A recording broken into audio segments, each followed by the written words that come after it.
તો ભગવાને મનુષ્ય જીવન આલ્યું, સારું શરીર આલ્યું. શરીરમાં કદાચ બે આંખોથી જોઈ શકો છો, કાનેથી સાંભળી શકો છો, જીબાનેથી બોલી શકો છો.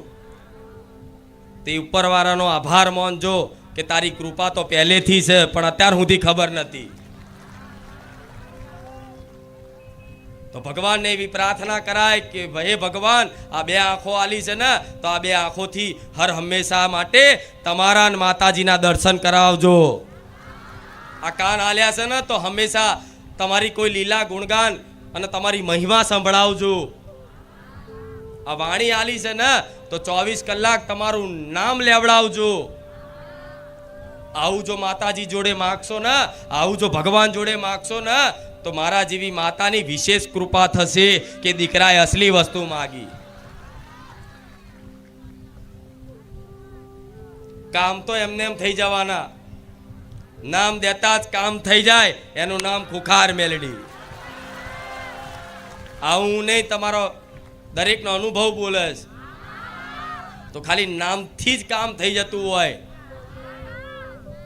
તો કામ બાજુ ના જોતા કે ખુખાર મેલડી જબરા કામ કરે છે એવું ના જોતા. મારામાં સત મારા ભગવાને આલ્યું છે, તો મન માતાને કોઈ નવાઈ નહીં કે જબરા કેન્સર મટી જાય, લખવા મટી જાય, 20 વર્ષે દીકરો આલું. મને માતાને કોઈ જાતની નવાઈ નહીં. કેમ નવાઈ નહીં? કેમ કે હું જાણું છું આ તો ખાલી મારા સતના પ્રકાશનો પ્રભાવ છે. ખાલી મારા ભગવાનનું નામ કે હે ખુખાર મેલડી, હે રામવાડી મેલડી, ખાલી આટલું નામ જે લેશે ને, આ એનો પ્રભાવ છે. રામવાડી રામ બોલો એનો પ્રભાવ છે.